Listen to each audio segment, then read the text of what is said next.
19세기 미국에 유명한 설교가가 있었는데 헨리 워드 비처라는 사람이었습니다. 그래서 누구나 그 사람의 설교를 듣고 싶어 했고, 그 사람이 예배하는 교회에는 사람이 인산이네 수많은 사람들이 구름같이 몰려왔습니다. 뉴욕의 한 교회에서 헨리 워드 비처 목사를 초청하여 예배를 드리게 되었는데, 그래서 그 예배하는 그날에 수많은 사람들이 교회당으로, 그 교회 교인뿐 아니라 주변에 많은 사람들이 교회당으로 오고 있었어요.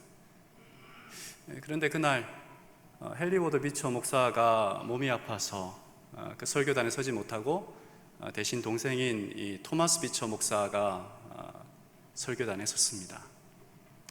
사람들이 헨리 워드 비처 목사가 아닌 것을 알고 웅성웅성하기 시작했고, 또 일부는 교회당을 나가기 시작했습니다. 그때 동생인 토마스 비처 목사가 이렇게 이야기합니다. 저는 잠깐 광고함으로 오늘 예배를 시작하고자 합니다. 저의 형 헨리 워드 비처 목사는 몸이 아파서 이 자리에 서지 못했습니다. 오늘 이 자리에 오신 분 가운데 헨리 워드 비처 목사를 예배하기 위하여 오신 분들은 나가셔도 좋습니다. 대신 아버지와 아들과 성령을 예배하기 위하여 이 자리에 오신 분들은 잠시 앉아서 하나님의 말씀을 들어주시기 바랍니다. 원래 이 자리는 담임 목사님, 조스코 목사님이 서는 자리인데 담임 목사님이 아닌 다른 사람이 있었습니다. 그렇지만 우리가 아버지와 아들과 성령, 성삼위 하나님을 예배하기 위하여 온 사람들이기 때문에, 성도들이기 때문에 이 시간 부족한 소자를 통하여 들려주시는 하나님의 말씀을 들으시기 바랍니다. 하나님을 믿는 사람들에게 가장 어려운 것은 무엇일까? 약간 어처구니 없는 질문 같지만 한 수도사는 이렇게 말했습니다. 그리스도인에게 가장 어려운 일은 하나님을 믿는 일이다. 여러분, 하나님을 믿는 우리들, 주 예수 그리스도를 우리의 구세주로, 하나님을 아버지로 섬기는 성령께서 우리의 마음에 내재하심으로 우리가 하나님께 나아갈 수 있는 은혜를 주신다는 것을 믿는 우리가 가장 어려운 것이 무엇인가? 개인적으로도 저는 이 말에 대하여 동의를 합니다. 그리스도인이라는 말, 기독교인, 크리스천, 그리스도인이라는 말의 뜻은 어쩌면 예수의 삶을 따라가는, 예수의 삶을 본받고 예수님처럼 살아가고자 하는 그런 사람들입니다.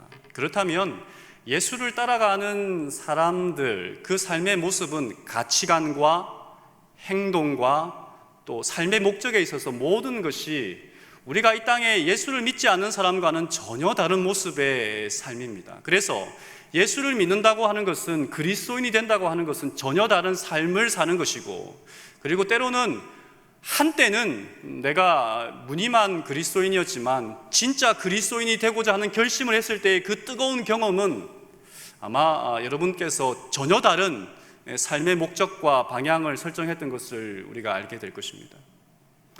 그런데 저는 질문하고 싶습니다. 예수를 뜨겁게 믿었던, 아니 예수를 처음 영접했던 그때의 마음과 지금의 마음, 그때의 삶의 방향과 지금의 우리의 삶의 방향은 같습니까? 아니면 다릅니까?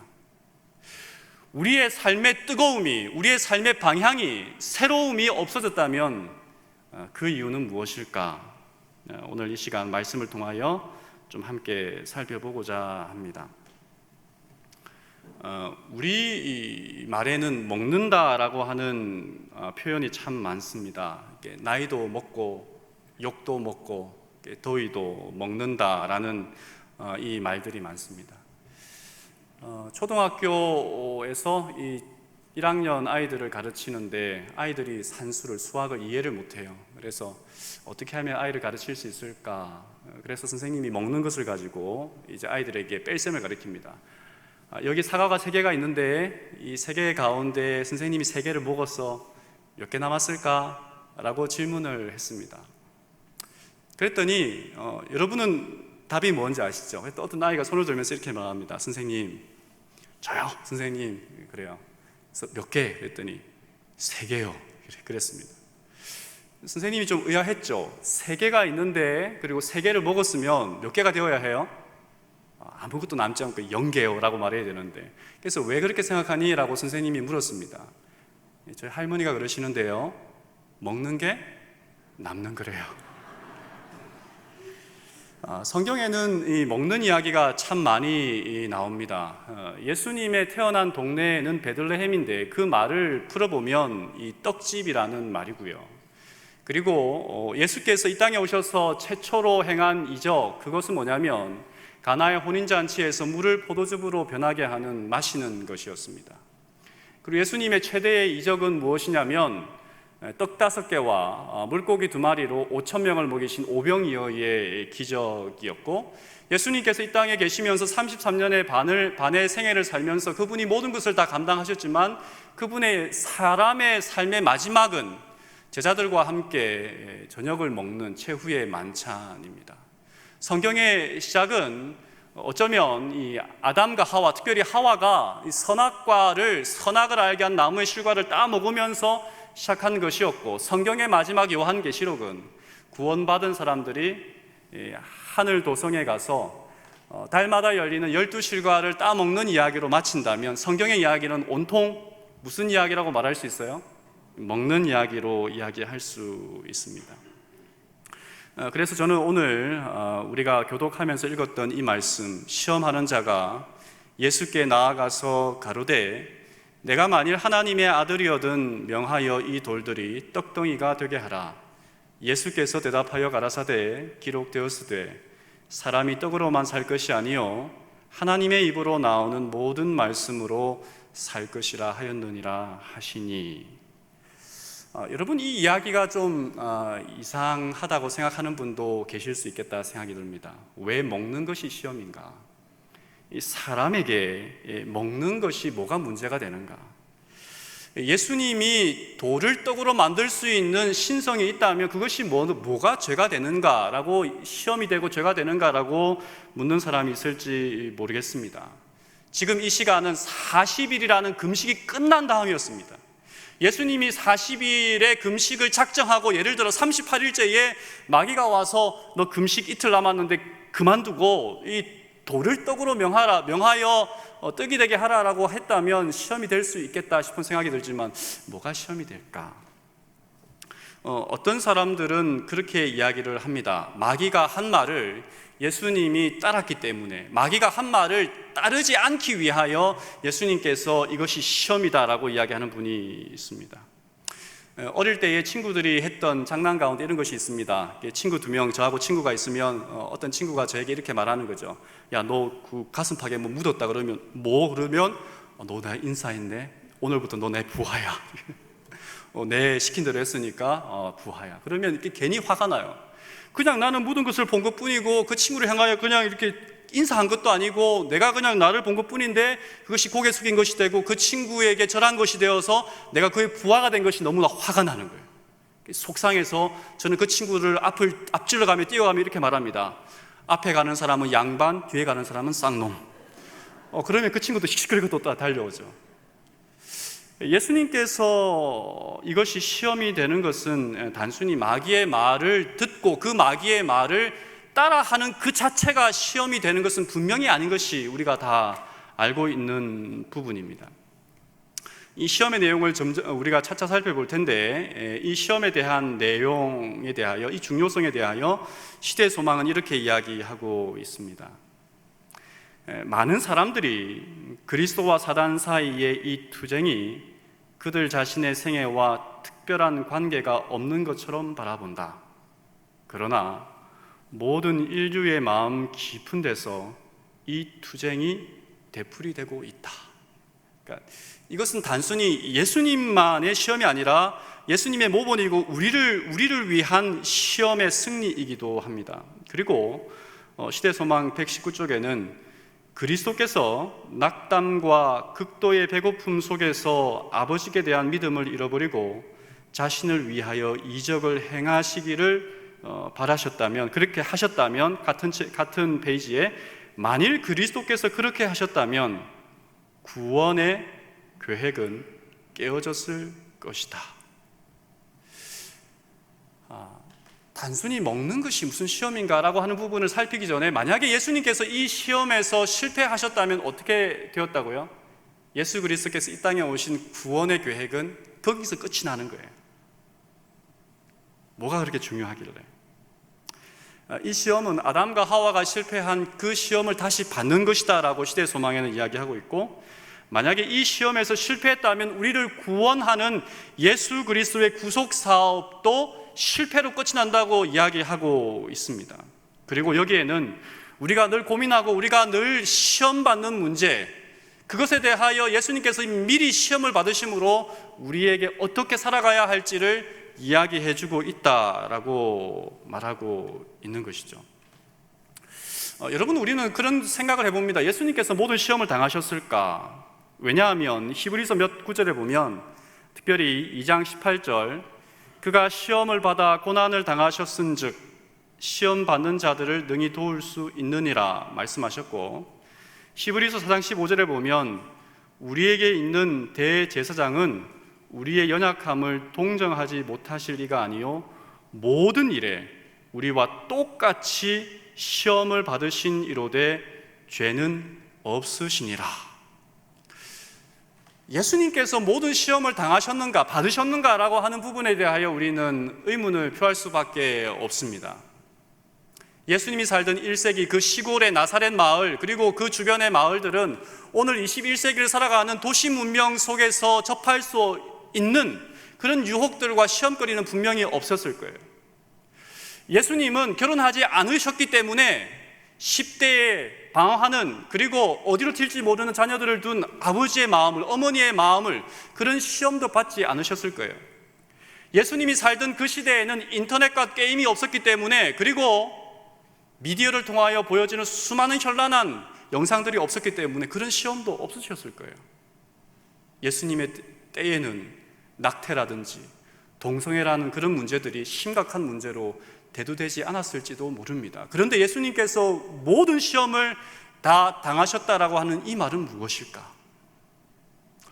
여러분, 우리가 알고 있는 이 요한일서 2장에 있는 말씀을 가만히 보면 2장 15절 16절, 이 세상이나 세상에 있는 것들을 사랑치 말라. 누구든지 세상을 사랑하면 아버지의 사랑이 그 속에 있지 아니하니, 이는 세상에 있는 모든 것이 육신의 정욕과 안목의 정욕과 이생의 자랑이니 다 아버지께로 쫓아온 것이 아니요 세상으로 쫓아온 것이라. 이 세상의 시험을 세 가지로 요약한다면 육신과 안목과 이생의 시험인데, 이 3종 세트가 마귀가 시험한 이 세 가지 시험 가운데 특별히 오늘 우리가 살펴볼 시험에 함축되어 있다는 것이죠. 죄가 없으신 그분이 한 번도 어려움과 그리고 죄를 저어본 적이 없는 그분이 당한 이 시험은 우리가 당하는 고통보다, 우리가 당하는 강도보다 훨씬 더 컸습니다. 예수님은 이 시험에 승리하시기 위하여 우리보다 더 많은 수백 배의 노력과 수백 배의 자제력과 의지력이 필요했을지도 모르겠습니다. 여러분, 먹는 것이 중요한 일입니까? 먹는 것이 급한 일입니까? 분명 그렇습니다. 제가 대학교 2학년 때 경남 김해에 있는 한 교회에 봉사대를 갔습니다. 그 교회 목사님이 들려주는 이야기예요. 교회가 이게 단층이거든요. 이쪽이 교회라면 이쪽이 사택이 마주보고 있는 그런 이렇게 앞에 마당이 있는 단층 교회였습니다. 하루는 목사님과 사모님이, 목사님이 괜히 화가 났고 이렇게 약간의 이렇게 언쟁을 하면서 뭐 싸움거리가 아닌 것을 가지고 부부 싸움을 했답니다. 그리고 화가 나서 이렇게 사택에서 교회 쪽으로 이렇게 가서 이렇게 있었대요. 아침에 그런 일이 있었는데 점심이 지나고 저녁이 지날 때까지 계속 기도를 하면서 일단은 속상한 거예요. 아휴, 한 가정의 남편 된 사람이 그것 하나 못 참나. 그리고 내가 그래도 목사라는 사람인데 그것 가지고 화를 내나. 그리고 저 사모라는 저 여자도 왜 내가 이렇게 화가 났는데 풀어주지 않나. 이 복합적으로 이렇게 어려운 가운데 계속 기도하고 있었다고 합니다. 근데 아무리 하나님께 기도해도 음성이 들리지 않더래요. 저녁 때가 되었는데 배가 너무 고픈 거예요. 아침 먹다가 싸웠거든요. 아침 제대로 못 먹고 나왔고 점심도 못 먹었고 그리고 저녁 때가 되었는데 이 배가 너무 고픈 거예요. 그래서 슬그머니 이렇게 하나님께 아무리 기도해도 음성이 들리지 않고 슬그머니 이렇게 집으로 갔답니다. 집으로 갔더니 현관문을 열자마자 이렇게 부엌이 보이는데 부인이 이렇게 싱크대에서 이렇게 된장찌개를 보글보글 끓이고 있더랍니다. 그래서 그 모습을 보고 그 목사님이 그때 그랬어요. 천사가 여기 있었다. 배고픈 나에게 먹을 것을 주는 그 사람의 뒷모습이 정말 천사 같았다. 먹을 것이 필요 없단 말인가? 안 먹어도 된다는 말인가? 예수님께서 오늘 말씀하시면서 이렇게 말했어요. 사람이 떡으로만이라고 하는 것은 그것만, 그러니까 그것 자체가 필요 없다는 것이 아니라 그것이 필요한데 그것보다 더 중요한 것이 있다는 것을 이야기해 주는 것이 아닐까.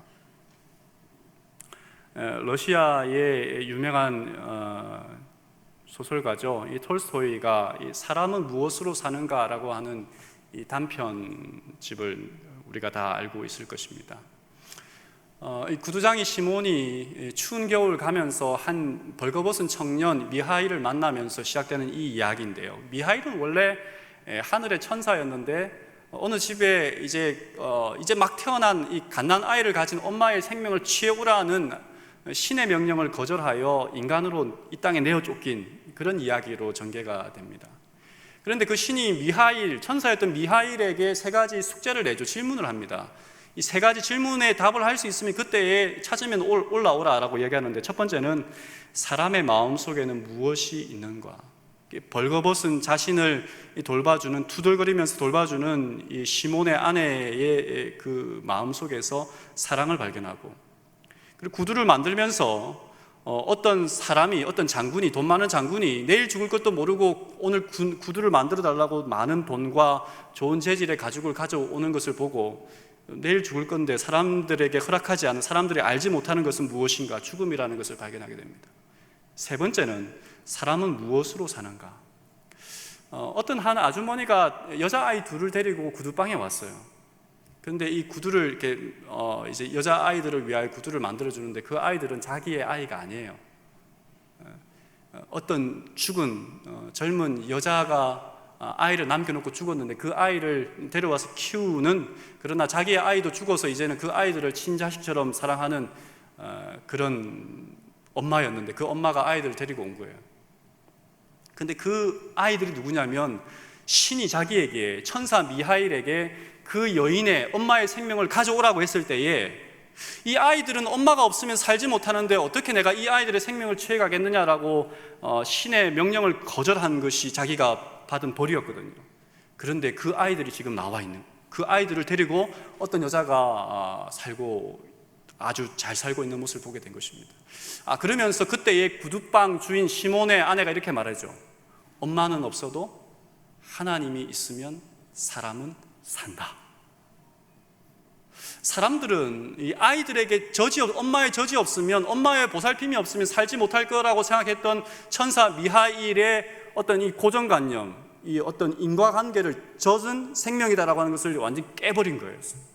사람은 무엇으로 사는가? 꼭 그것이 우리가 생각하는, 우리가 직접적으로 만지고 우리가 생각하는 그것이 아닐 수도 있다라고 하는 것을 이 단편 소설을 통하여 이야기를 하고 있습니다. 여러분, 이 사진을 보시면 이 유리 그릇에, 컵에 담긴 내용물은 똑같습니다. 이 왼쪽 편의 것은 모래를 먼저 담고 그 다음에 작은 돌을 넣고 그리고 큰 돌을 넣었습니다. 오른쪽에 있는 것은 큰 돌을 먼저 넣고 작은 돌을 그 다음에 넣고 모래를 넣었더니 똑같은 내용, 똑같은 종류, 똑같은 내용을 가지고 담았는데 한쪽은 다 담기지 못하고 한쪽은 가지런히 그 안에 온전하게 다 들어갔어요. 무엇의 문제입니까? 순서의 문제입니다. 그래서 사서삼경 가운데 하나인 이 중국 경전, 유교 경전인 대학에 이런 말이 있습니다. 만물에는 근본적인 것과 지엽적인 것이 있나니 곧 먼저 할 것과 나중 할 것이라. 사람이 먼저 할 것과 나중 할 것을 바로 알면 도에 가까우니라 말합니다. 우리말에 으뜸이라는 말이 있고 딸림이라는 말이 있습니다. 으뜸이라는 말은 근본적이라는 것이고 딸림이라는 말은 지엽적인 것입니다. 그래서 으뜸을 하게 되면 그 부수적인 것들은 딸려오기 때문에 딸림이다라고 우리는 이야기를 하고 있는 거예요. 우리가 오늘 읽었던 그 말씀과 함께 우리가 항상 연결되어지는 말씀은 뭐냐면 마태복음 6장 33절에 있는 말씀입니다. 너희는 먼저 그의 나라와 그의 의를 구하라. 먼저 그의 나라, 먼저 그의 의를 구하라. 뒤에 말을 보면 그리하면 이 모든 것을 더하시리라.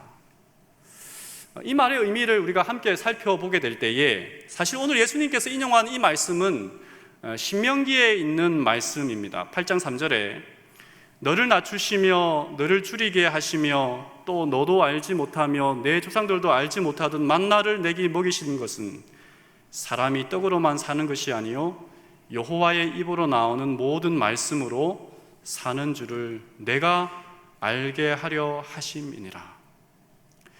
40년의 광야 생활을 통하여 하나님께서 이스라엘 백성들에게 가르쳐 주고자 한 것이 무엇이었습니까? 그들이 출애굽, 그들이 애굽에서 건져냄을 받았음에도 불구하고 그들은 조금만 어려움이 생길 때에 늘 하나님께 불평했습니다. 그들에게 무엇보다도 자유의 몸을 주었음에도 불구하고 그들은 걸핏하면 차라리 애굽에서 종살이하는 것이 더 낫겠다라고 이야기를 하고 있습니다.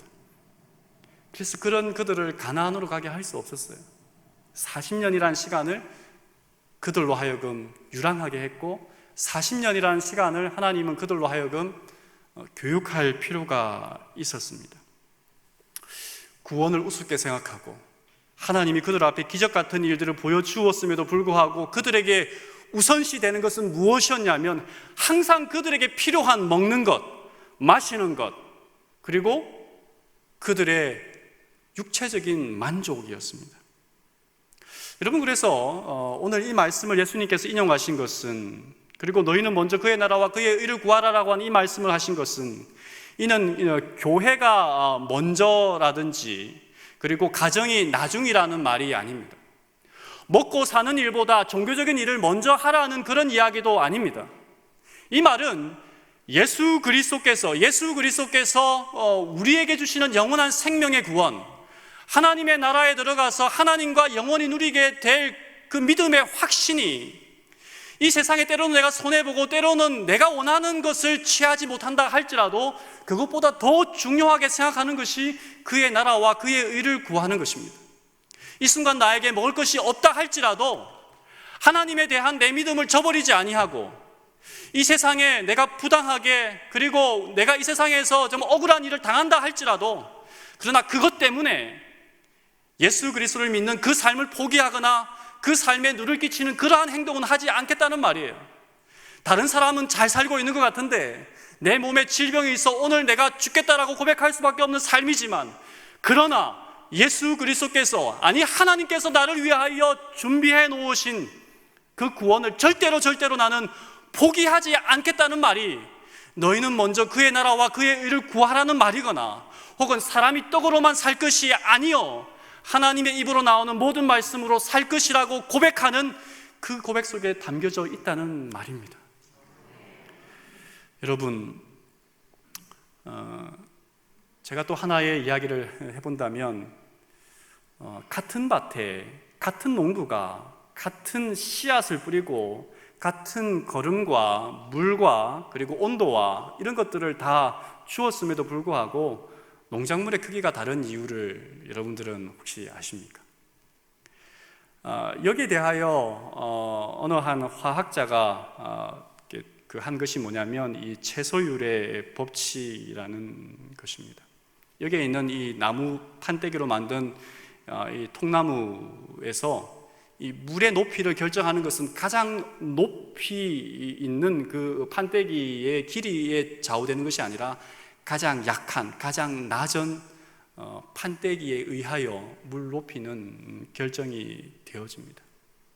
예수님이 만약 마귀의 이 시험에 굴복했더라면, 예수님이 만약 자신을 위하여, 자기 자신의 만족을 위하여 살아가는 그 삶을 선택했더라면 예수님은 결코 우리를 위하여 십자가에 달려 돌아가실 수 있는 자격을 가지지 못하게 되는 심각한 시험에 빠지게 되는 것이었습니다.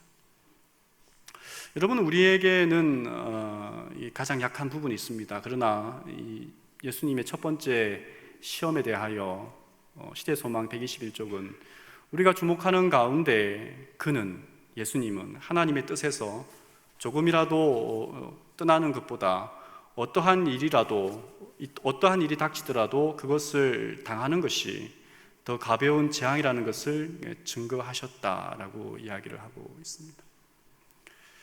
사단의 유혹은 우리로 하여금 너 자신을 위하여 살라라고 예수님을 시험하셨고, 오늘도 예수님은 우리에게 그런 시험을 하세요. 야, 너가 행복해야지. 네가 원하는 대로 해야지. 야, 하나님 믿는 게 대수냐? 너를 위해 살라라고 오늘도 유혹하고 있습니다. 오늘 설교의 제목, 세상에서 가장 무거운 싸움이라는 이 시가 있습니다. 이 시 제목에서 따온 것인데요. 이 시 제목은, 이 시에서 이 김승희 씨가 이런 식구를, 제가 한 구절을 소개한다면, 당연의 세계는 물론의 세계를 길들이고 물론의 세계는 우리의 세계를 길들이고 있다. 당연의 세계에 소송을 걸어라. 물론의 세계에 소송을 걸어라. 나날이 다가오는 모래 점령꾼, 하루 종일 발이 푹푹 빠지는 당연의 세계를. 이 세상에 가장 치열한 싸움이 있다면 너무도 당연한 것이지만 내 자신이 이 세상의 주인이 되는 거예요. 내 자신이 이 세상에서 드러나는 거예요. 내 자신이 잘 먹고 다른 사람보다 잘 먹고 잘 사는 거예요. 너무나 당연한 거예요. 그렇지만 이 당연의 세계에 살아가는 우리들은 다시 한번 생각해 볼 필요가 있습니다. 정말 하나님께서 그것을 원하시는가? 정말 하나님이 원하시는가? 모든 사람들은 다 돈을 사랑한다고 생각하지는 않습니다. 사람들이 사랑하는 것은 자기 자신이에요. 사람들이 모두 다 명예를 좋아한다고 생각하지 않습니다. 그러나 사람들은 자기 자신을 사랑하고 자기 자신이 남들보다 잘 되기를 원해요. 그것이 행복이라고 생각해요. 사람들은 자기 자신을 위해서 돈을 벌고 자기 자신을 위하여 더 높은 자리에, 자기 자신을 위하여 더 많이 배워야 한다고 생각을 합니다. 당연한 거잖아요. 근데 여러분, 예수님의 이 이야기를 한번 생각해 보고자 하는 것이죠. 사단은 이렇게 말합니다. 너 자신을 위해 살라라고 마귀는 이야기하고 있는 거예요.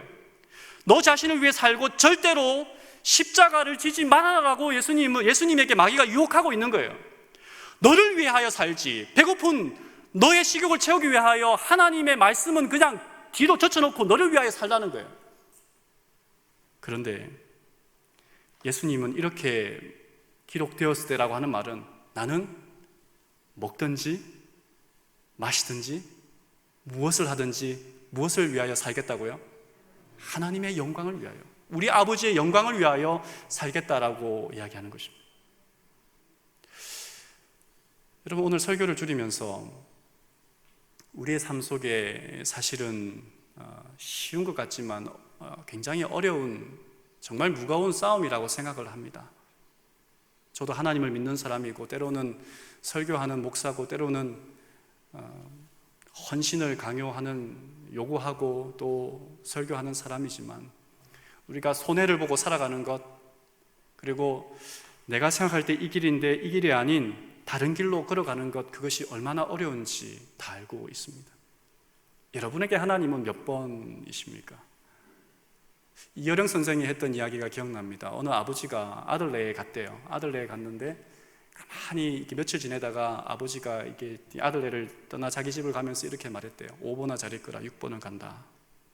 무슨 말인가 하니 가만히 그 집안에 며칠을 지내면서 봤더니 그 집안에 1번은 그 손녀딸이래. 손녀딸이 1번 번호를 매기니까 2번은 그 자기 며느리, 아들의 아내, 3번은 그 집에 일을 도와주는 도우미 아줌마, 4번은 그 집에 이렇게 반려견이 있는데 그 반려견이 4번이에요.